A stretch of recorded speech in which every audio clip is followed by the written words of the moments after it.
The great chamber of the Galactic Council stretched for nearly a mile in every direction. Its walls were made of a crystal that had been grown over thousands of years, and they glowed with a soft blue light that came from somewhere deep within the structure.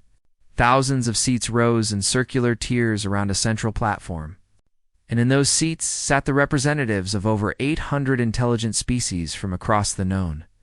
Galaxy High Counselor Zethrin of the Volanthi stood at the center of the platform. His body was made of living crystal, and light moved through him like water flowing through a clear stream. He had held his position for over 300 years. In that time, he had seen many young species come before the council, seeking membership. Most of them were humble. Most of them understood their place in the grand order of things. Most of them knew that the galaxy was old, and that they were very, very new. Today, he would meet the humans, Zethrin had read. The reports about this species from a small planet called Earth. They had only discovered faster than light. Travel 40 years ago, which was barely a heartbeat in galactic terms. Their ships were slow, and their weapons were weak. Their understanding of physics was elementary at best. They had only recently stopped fighting wars among themselves, and some reports suggested they had come dangerously close to destroying their own world with primitive nuclear weapons. In short, they were exactly like every other young species that had stumbled into the stars and found themselves suddenly very small in a very large universe. The doors at the far end of the chamber opened, and the human delegation entered. There were 12 of them, walking in a neat formation across the long floor toward the central platform. They wore simple, dark uniforms with small symbols on their chests that Zethrin did not recognize. At the front of the group walked a woman with gray hair and calm eyes. She moved with the confidence of someone who had spent many years representing her people, and she did not seem intimidated by the thousands of alien eyes watching her every step. Her name was Linda Price, and she was the ambassador of Earth. Behind her walked a tall man with broad shoulders and a serious expression. He was Commander Daniel Hayes of Earth's United Space Command, and he had been chosen to accompany the ambassador as a representative of humanity's military forces. Next to him was Lieutenant Commander Patricia Vance, a younger woman with sharp eyes that seemed to take in every detail of the chamber around her. The delegation reached the central platform and stopped. Linda Price looked up at High Counselor Zethrin and offered a small bow of respect. Zethrin's crystal form pulsed with warm light, a gesture of welcome among his people. He spoke in the common trade language that all council species used. He welcomed the representatives of Earth to the Galactic Council and said that this was a historic moment for their species. He explained that for 12,000 years, the Council had guided the development of civilization across the galaxy, and he stated that they were pleased to welcome humanity into this great, a family of intelligent beings. Linda Price thanked him for the welcome and said that the people of Earth were honored to stand before such an ancient and wise assembly. She added that they came with open hands and open hearts, seeking friendship and knowledge, in the observation gallery high above the main floor. Daniel Hayes watched the formal exchange with careful attention. He leaned toward Patricia Vance and whispered that the counselor was being very polite, but that he could tell from the way the other delegates were looking at them that they were not being taken seriously. Patricia nodded slightly. She whispered back that she had noticed the same thing and observed that the insectoid species on the left side, the Kreth, according to the briefing materials, had not stopped staring at them since they entered. She added that it was not a friendly stare. Daniel had read about the Kreth. They were an ancient species that had built a vast empire through biological engineering. They could modify their own bodies to adapt to any environment, and they viewed other species as either useful or irrelevant. Humans, it seemed, had been placed firmly in the second category. On the other side of the chamber sat the Omnary. Being so old that they had been traveling between stars when humanity's ancestors were still living in caves, they had invented the warp drive that most galactic species now used, and they had spent the last several million years perfecting it. Their representative was a tall, thin being with gray skin and large, dark eyes that seemed to hold the weight of ages within them. High Counselor, Zethrin continued with the formal ceremony. He explained that humanity would be granted provisional membership in the galactic community. He stated that this meant they would have access to basic trade routes and could establish diplomatic relations with other member species. He mentioned that they would be assigned a territory on the outer rim of the galaxy. In a region called the Boundary Sector, Linda Price accepted these terms with grace, though Daniel noticed a slight tightening around her eyes. The Boundary Sector was about as far from the centers of galactic power as one could get. It was a clear message about where humanity stood in the pecking order. After the ceremony concluded, the human delegation was escorted to quarters that had been prepared for them. The rooms were comfortable, but plain. Nothing like the luxurious accommodations provided to the more established species. Daniel stood at a window that looked out over the vast city that surrounded the council chambers. Ships of every shape and size moved through the sky, and buildings that seemed to defy physics rose toward the clouds. It was beautiful and humbling and just a little bit terrifying. Patricia joined him at the window. She asked what he was thinking about. Daniel was quiet for a moment. Then he said that everyone they had met today had looked at them like they were children playing at being adults. He said that the Velanthi, the Kreth, the Omnary, and all the others saw humanity as primitive and insignificant. Patricia asked if that bothered him. Daniel turned to face her with a small smile on his lips. He said that it did not bother him at all. He explained that his grandfather had told him something when he was young.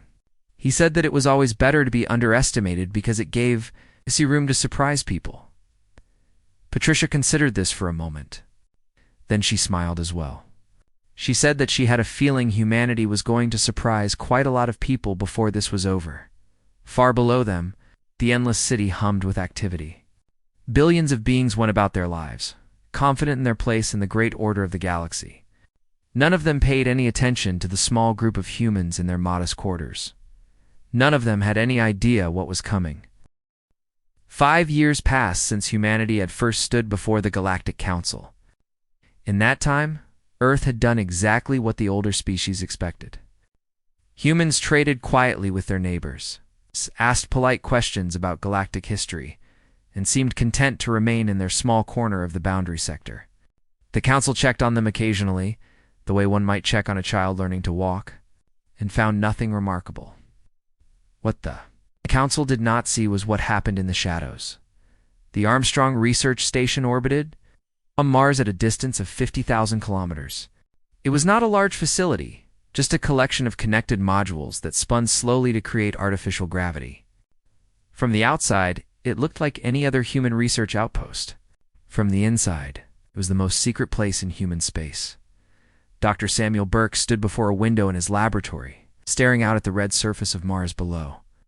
He was a thin man in his early 40s with messy brown hair and eyes that always seemed to be looking at something no one else could see. He had been a theoretical physicist for 20 years, and he had spent the last 5 of those years working on a problem everyone told him was impossible. The door behind him opened, and Dr. Catherine Ellis walked in carrying 2 cups of coffee. She was younger than Samuel by about 10 years. With dark hair pulled back in a practical ponytail and grease stains on her fingers from working on machinery. She was an engineer, and a brilliant one, but she had the habit of getting her hands dirty rather than letting others do the work. She handed Samuel one of the cups and asked if he had slept at all last night. Samuel took the coffee and admitted that he had not. He said that he had been going over the equations again, and that he thought he had found something. Catherine raised an eyebrow. She had heard this before. Samuel found something new almost every week, and most of the time it led to another dead end. But there was something different in his voice today, a quiet excitement that she had not heard in a long time. She asked him to show her. Samuel led her to a large screen on the wall that displayed a complex web of mathematical formulas. He explained that the Omnary warp drive worked by folding space.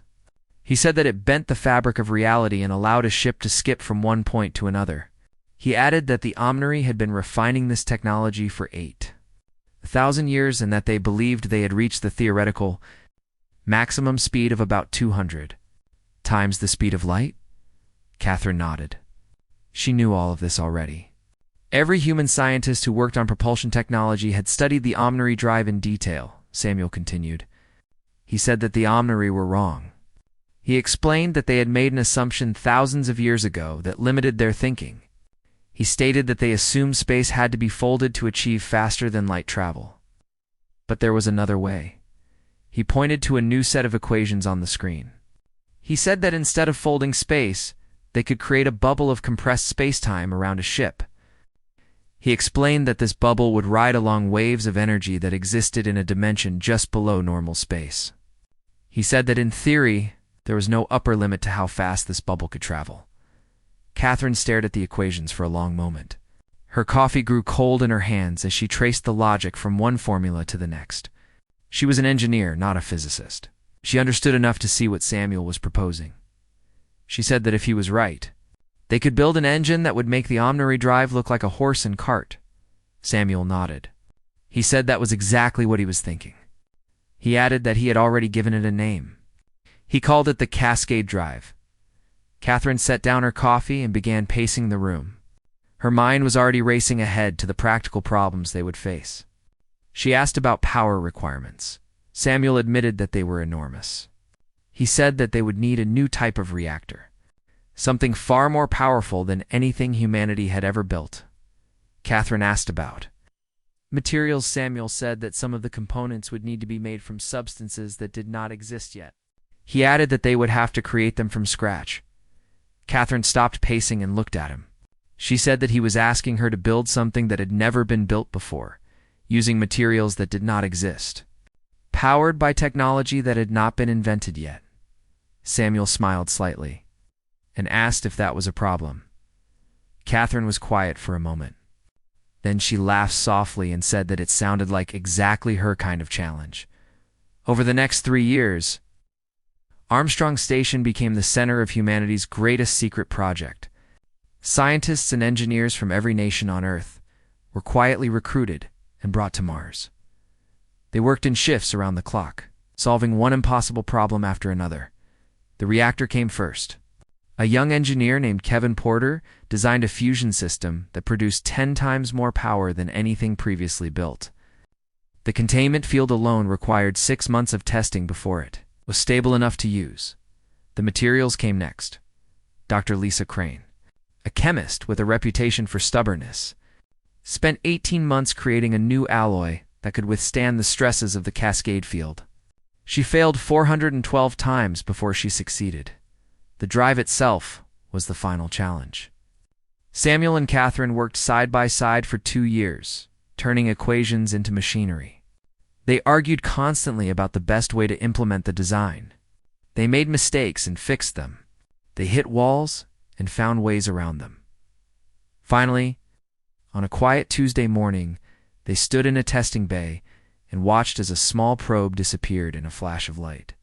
It reappeared 3 seconds later at a monitoring station on the other side of the solar system. Catherine checked the readings 3 times to make sure she was not dreaming.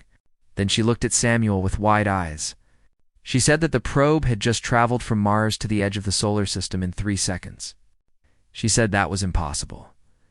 Samuel looked at the data with a calm expression that hid the pounding of his heart. He said that it was not impossible anymore. He turned to Catherine and said that now they needed to build a ship. The Starship Horizon was not a beautiful vessel. It was compact and practical, built for function rather than appearance. Its hull was a dull gray color, and its design was simple compared to the elegant ships of the older galactic species. When it dropped out of warp at the edge of the Velentheome system, none of the thousands of vessels in the area gave it a second look.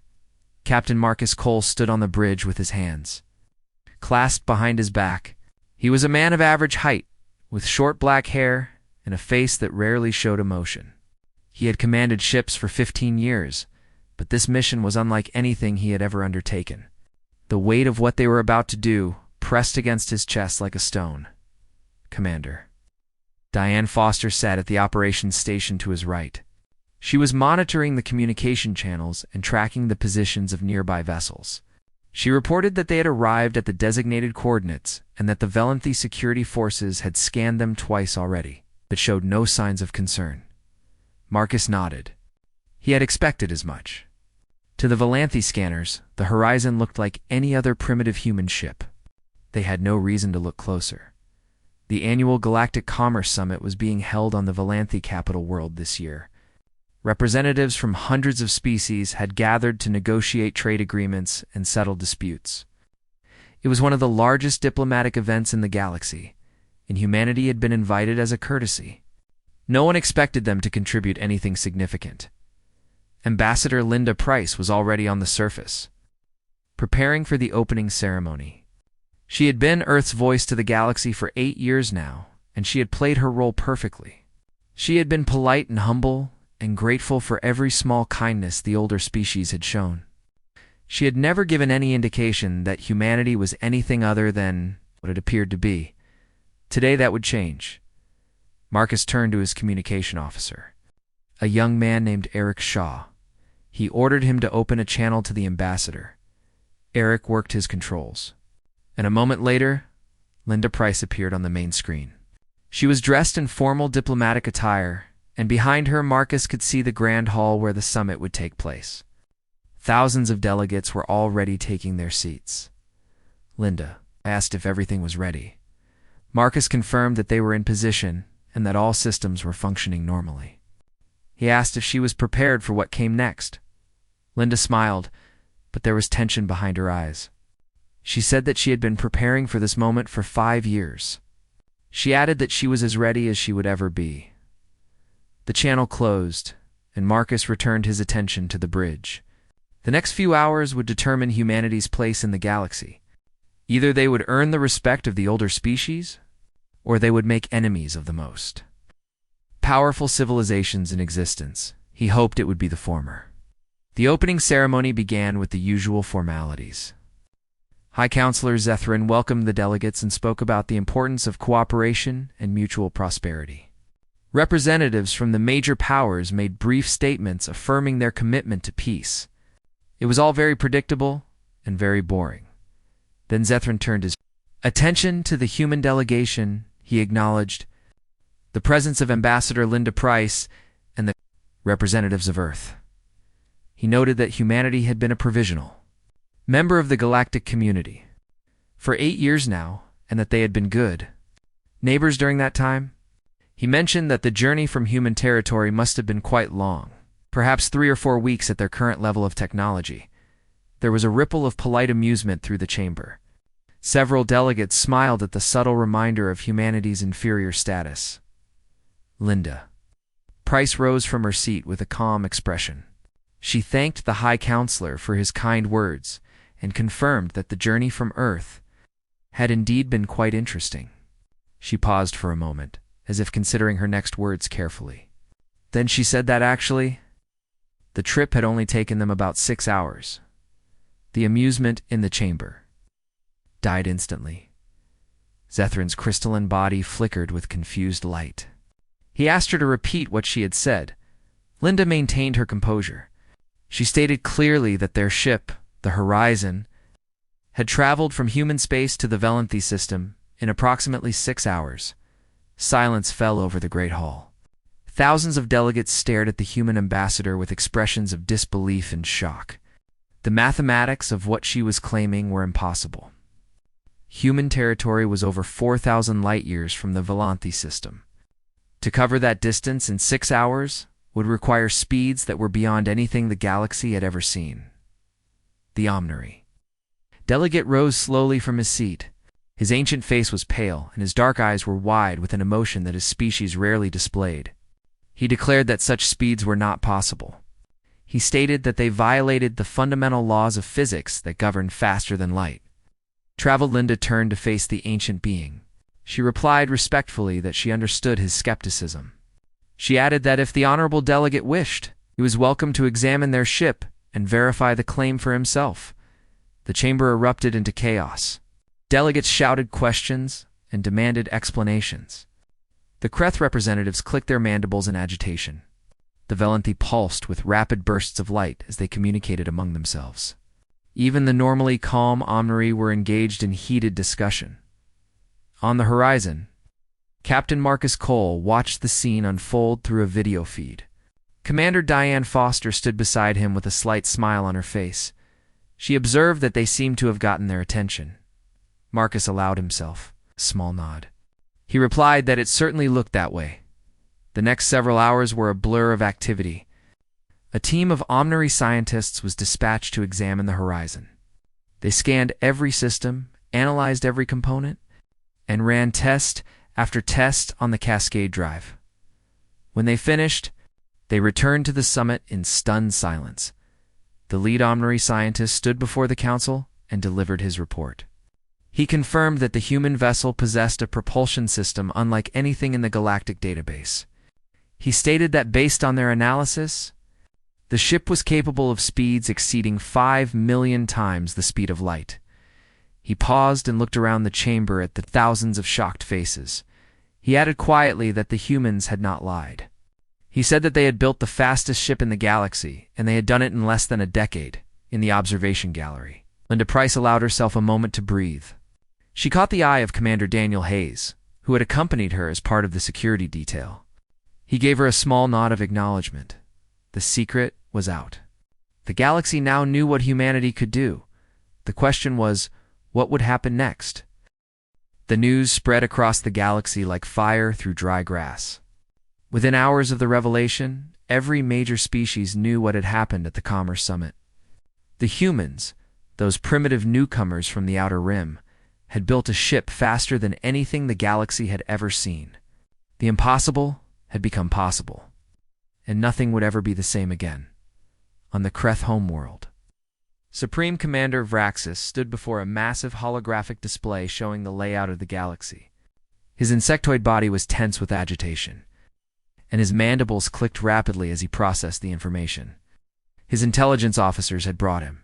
He demanded to know how this had happened. He asked how a species that had only discovered faster than light, travel 50 years ago, could surpass technology that the Kreth had spent thousands of years developing. His chief advisor, a smaller Kreth named Talus, replied that they did not know. He explained that human territory had been under standard observation, but there had been no indication of any major technological development. He admitted that somehow they had missed it completely. Vraxis turned his attention back to the display. He ordered his officers to calculate the military implications of a ship that could travel at 5 million times the speed of light. The room fell silent as the calculations were completed.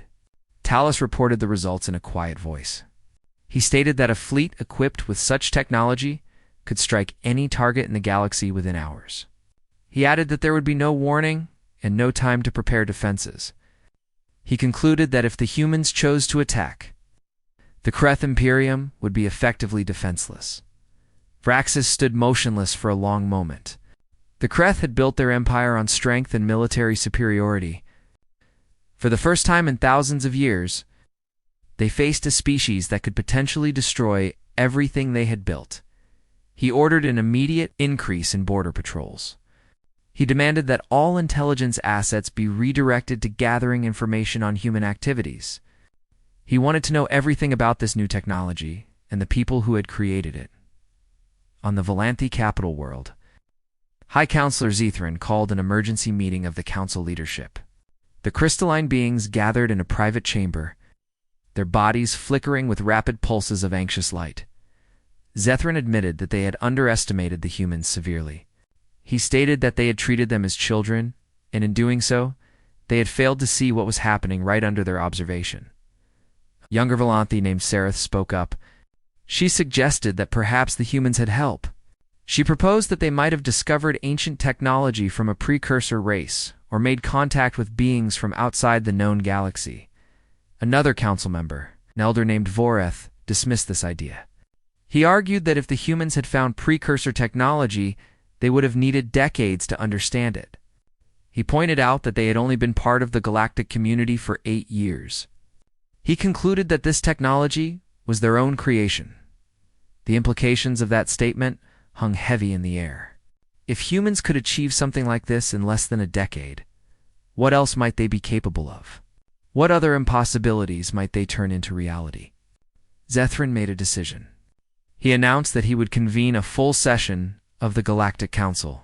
He stated that every species needed to be present when they decided how to respond to this development. He added that the future of galactic civilization might depend on what they did next. On the horizon, Captain Marcus Cole received a priority transmission from Earth. Fleet Admiral Gregory Santos appeared on the screen, his weathered face showing the strain of the past 24 hours. The Admiral reported that the diplomatic situation was deteriorating rapidly. He stated that they had received 17 formal protests from various species demanding to know how humanity had developed the Cascade drive. He mentioned that 4 of those protests contained what could only be interpreted as veiled threats. He added that the Kreth ambassador had accused humanity of cheating. Though he had not explained what that meant exactly, Marcus asked what their orders were. Admiral, Santos took a deep breath before responding. He instructed Marcus to remain calm and professional. He ordered the crew to be polite to anyone who approached them and to remind everyone who asked that humanity came in peace. Then his expression hardened slightly. He added that Marcus should also make sure all weapon systems were fully operational, just in case someone decided not to believe them. Marcus acknowledged the orders. He asked if there was any word from the scientists back home. The Admiral nodded. He explained that Dr. Burke and Dr. Ellis were standing by in case they were needed for technical explanations. He stated that they were prepared to share limited information about the Cascade Drive if negotiations reached that point. The channel closed. Marcus turned to face his bridge crew. They were all watching him, waiting for guidance. These were good people, he thought. They had trained for years and worked hard to earn their positions. None of them had signed up to become the center of a galactic crisis. Commander Diane Foster broke the silence. She reported that long-range sensors were detecting an unusual amount of ship traffic in the surrounding systems. She stated that it appeared that multiple species were repositioning their fleets. Marcus nodded grimly. The galaxy was getting nervous. Nervous people with powerful weapons were dangerous. He ordered increased monitoring of all approaching vessels. He instructed the crew to maintain yellow alert status until further notice. He reminded everyone that they were representing all of humanity and that their behavior in the coming days would shape how the galaxy viewed their species for generations to come. Down in the engineering section, Chief Engineer Tony Reeves stood before the Cascade Drive with a team of nervous technicians. The Omnary scientists had examined every visible component, but Tony had made sure they did not see everything. Some secrets were too valuable to share, at least not yet. His assistant, a young woman named Maria Santos, asked if he thought the aliens would try to take the technology by force. Tony considered the question carefully. He replied that he did not know what they would try. He added that the galaxy had just learned that it was not as big as it used to be. He stated that when the rules change that dramatically, people tend to do unpredictable things. Maria looked at the softly humming drive core. She observed that they had changed everything. Tony nodded slowly. He replied that yes, they had. He added that now they just had to survive the consequences. Outside the ship, the stars burned cold and bright in the endless darkness. Somewhere out there, fleets were moving, and leaders were arguing, and plans were being made. The galaxy was waking up to a new reality, and not everyone was happy about it. Humanity had announced its presence in the most dramatic way possible. Now they had to prove they deserved to be taken seriously. The emergency session of the Galactic Council was the largest gathering in over 3,000 years. Every species with representation sent their most senior delegates. Ships arrived from every corner of the galaxy, carrying leaders and advisors and observers who wanted to witness what would happen next. The great chamber was filled beyond capacity, and millions more watched through broadcast feeds across countless worlds. Ambassador Linda Price stood at the entrance to the chamber, preparing herself for what lay ahead. She had spent the last 2 days in meetings and negotiations, answering questions and deflecting accusations. She had slept very little and eaten even less. But none of that mattered now. This was the moment that would define humanity's place in the galaxy. Commander Daniel Hayes stood beside her. He asked quietly if she was ready. Linda took a slow breath and let it out. She replied that she had been ready for this her whole life. She just had not known it until now. The doors opened. She walked into the chamber. The noise was overwhelming at first. Thousands of voices speaking in dozens of languages created a wall of sound that pressed against her from all sides. But as she walked toward the central platform, the voices began to fade. By the time she reached her position, the chamber had fallen completely silent. High Counselor Zethrin stood at the head of the assembly. His crystalline form glowed with a steady blue light, but there was tension in the way that light moved through his body. He announced that this session had been called to address the matter of human technological development and its implications for galactic security. He turned to face Linda directly. He stated that the council had many questions for the human representative. He explained that the answers she provided would determine how the galaxy moved forward from this moment. The Kreth Supreme Commander Vraxis was the first to speak. His voice was harsh and demanding as he asked what humanity intended to do with this technology. He wanted to know if they planned to use it for conquest, and whether they meant to threaten the established powers of the galaxy. Linda met his gaze without flinching.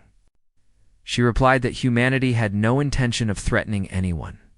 She explained that the Cascade Drive had been developed for exploration and connection, not war. She stated that humans had spent too much of their history fighting each other, and they had no desire to bring that violence to the stars. Vraxis clicked his mandibles in disbelief. He argued that no species developed such powerful technology without military applications in mind. He accused her of lying to the council. Linda remained calm. She acknowledged that the technology could certainly be used for military purposes, just as any technology could be misused. She added that a simple rock could be used as a weapon in the wrong hands. She stated that the question was not what the technology could do, but what humanity chose to do with it. The Omnary Elder rose slowly from his seat. His ancient eyes studied Linda with an intensity that made her feel as though he was looking directly into her soul. He spoke in a voice that carried the weight of millions of years of wisdom. He observed that humanity was very young. He noted that they had only been traveling among the stars for a single lifetime by galactic standards. He asked why the Council should trust such a young species with such tremendous power. Linda turned to face him fully. She replied that he was right. She agreed that humanity was young and that they had made many mistakes in their short history. She admitted that they had nearly destroyed themselves more than once. Through war and greed and foolishness, she paused and looked around the chamber at the thousands of faces watching her. She continued by saying that their youth was also their strength. She explained that humans had not had time to become comfortable with the way things were. She stated that they had not spent thousands of years believing that certain things were impossible. She argued that they looked at the universe with fresh eyes, and sometimes fresh eyes could see solutions that older eyes had stopped looking for. She took a step forward and raised her voice so that it carried to every corner of the chamber. She declared that humanity did not come to the stars seeking conquest or domination. She stated that they came seeking connection. She explained that they wanted to learn from the wisdom of species who had been traveling the galaxy since before humanity existed. She added that they wanted to share what they had discovered with those who were willing to receive it. She concluded by saying that the Cascade Drive was not a weapon. She stated that it was a bridge. She described it as a way to bring the galaxy closer together, to make the vast distances between worlds seem smaller, to remind everyone that despite their differences, they were all part of the same universe. The chamber was silent for a long moment after she finished speaking. Then, slowly, the Omnary Elder began to nod his head. He stated that he had lived for a very long time. He said that he had seen empires rise and fall. He observed that he had watched species destroy themselves through fear and suspicion. He added that he had also seen moments when courage and vision created something new and wonderful. He looked directly at Linda. He declared that this felt like one of those moments. High Counselor Zethrin stepped forward. He announced that the council would need time to deliberate on the proper response to this development. He stated that in the meantime, he proposed that humanity be granted full membership in the Galactic Council. With all the rights and responsibilities that entailed, a murmur of surprise rippled through the chamber. Full membership was rarely granted so quickly. It was a sign of respect that humanity had not expected to receive, Cithron continued. He suggested that in exchange for full membership, humanity would agree to share certain aspects of the Cascade Drive technology with the Council's scientific community. He emphasized that this sharing would be conducted through proper channels and with appropriate safeguards. Linda glanced toward the observation gallery, where Dr. Samuel Burke and Dr. Catherine Ellis were watching. They gave her small nods of approval. This was what they had hoped for. She turned back to face the Council. She accepted the proposal on behalf of humanity. She added that Earth looked forward to a long and productive partnership with all the species of the galaxy. The vote was held immediately. It was not unanimous, but the majority was overwhelming. Humanity was now a full member of the Galactic Council. Later that evening, Linda stood on a balcony overlooking the Velanthi capital city. The lights of countless buildings sparkled beneath her like a sea of stars brought down to Earth. Commander Daniel Hayes and Lieutenant Commander Patricia Vance stood with her. Sharing a moment of quiet celebration, Patricia observed that they had actually done it. She said that humanity was now a real part of the galactic community. Daniel nodded thoughtfully. He replied that this was just the beginning. He stated that the hard work started now. He explained that they had to prove that everything Linda said in that chamber was true. Linda smiled softly. She said that she had no doubt they would. She observed that humans had always been good at rising to challenges. She added that this was simply the biggest challenge they had ever faced, far above them. The horizon orbited silently among the stars. Its engines hummed with power that had changed the galaxy forever. And somewhere back on Earth, children were looking up at the night sky and dreaming of the adventures that awaited them among the distant lights. The universe had just gotten a lot smaller, and humanity was ready to explore every corner of it.